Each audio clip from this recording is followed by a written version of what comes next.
Mullehan tämä työ on niin kuin ollut erittäin suuri osa koko mun elämää. Ehkä voisi melkein sanoa, että se on ollut niin kuin, tai se on elämän tehtävä.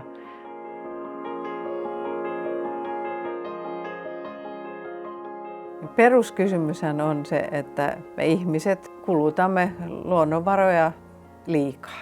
Ja meidän syken tehtävä omalta osaltaan on tuottaa sellaisia ratkaisuja, että tämä kehitys saadaan jälleen kestävälle polulle. Ilmastonmuutoshan tuo meille tilanteita, joihin ei ole totuttu. Että jos ennen meillä aina talvella satoi lunta ja sitten muina aikoina vettä, nyt voi olla niin, että koko vuoden sataa vettä. Yksi erinomainen esimerkki syken merkityksellisestä työstä on tulvien ennustaminen, joka sai alkunsa itse asiassa 1800-luvun lopulla Valapoton tulvasta. Sieltä lähtien on tehty havaintoja, hydrologisia havaintoja, joihin perustuen sitten on kehitetty tämä tulvaennustejärjestelmä, josta voi kyllä sanoa, että se on yksi maailman parhaita ja tuottaa siis tänä päivänä joka päivä tietoja siitä, miten tulva on kehittymässä. Keskeinen työkenttä Sykellä on vesiensuojelu ja sen edistäminen. Se alkoi jo 60-luvulla, kun Suomessa havahduttiin ylipäätänsä rehevöitymiseen. Tänä päivänä ne suurimmat panostukset kohdistuu nimenomaan maatalouden kuormituksen vähentämiseen ja me olemme yhdessä Luonnonvarakeskuksen kanssa pitkään tutkineet, millä tavoin viljelytapoja pitää muuttaa, jotta tosiaan tämä fosfori pysyisi siellä pellolla eikä lähtisi vesistöön.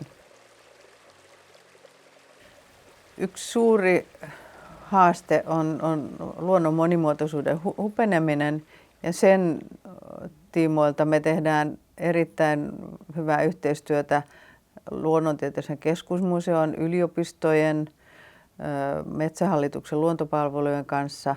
Ja tämmöinen näkyvä tulos siitä on aina muutaman vuoden välein tuotettavat punaiset kirjat lajien ja luontotyyppien uhanalaistumisesta. Lajien kiihtyvä väheneminen ja ilmastonmuutos ovat Suomen ympäristön tämän hetken pahimpia ympäristökeskuksessa tilannetta seurataankin silmä kovana. Pohjoiseen kun ennustetaan ennätystulvia, koska luntakin on tulossa märkää ja painavaa nuoskalunta. Nyt on tulossa tosiaan semmoinen 10-20 milliä, ehkä viikon aikana 10-20 kiloa. Suomen ympäristökeskus selvittää parhaillaan, millaisia kasveja ja eliöitä Helsingin merenpinnan alla elää. Muistatteko tämän ympäristöuhan? Myös Järviä ja maaperää happamoittavat päästöt vähenivät 90-luvulla. Myös ympäristömyrkkyjen eliöille aiheuttamat haitat on saatu vähenemään. Eli se on tavallaan hyvin rohkaisevaa, että näihin kehityksen suuntaan voi myös vaikuttaa.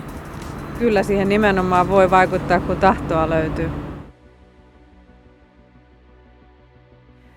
Meillä on niin kuin kaikki valmiudet tehdä ne muutokset, joita tarvitaan.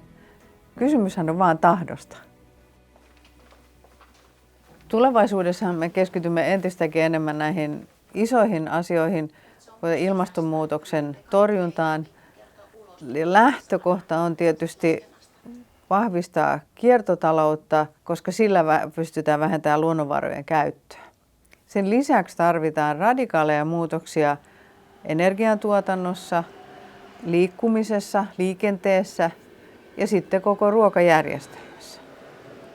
Kaupungit ja kunnathan on ihan keskeisessä asemassa tämän muutoksen aikaansaamisessa. Syke on tätä tietoa heille tuottanut jo pitkään meidän hiilineutraalit kunnat -hankkeessa, joka nyt viime vuonna nousi aivan uuteen lentoon, kun siihen liittyvät muun muassa Turku ja Tampere ja muutamat maakunnat.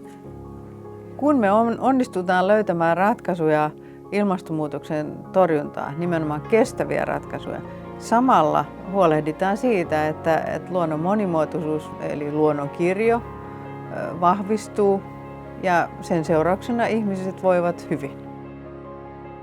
Kaiken tämän taustallahan on ymmärrys ja Syken yksi keskeisimpiä tehtäviä on tuottaa sitä tietoa ja saattaa se myös käyttöön. Ei se ole varmaan helppoa, mutta kyllä mä haluan uskoa, että suomalaiset on sen verran fiksuja, että ne pystytään kumminkin tekemään.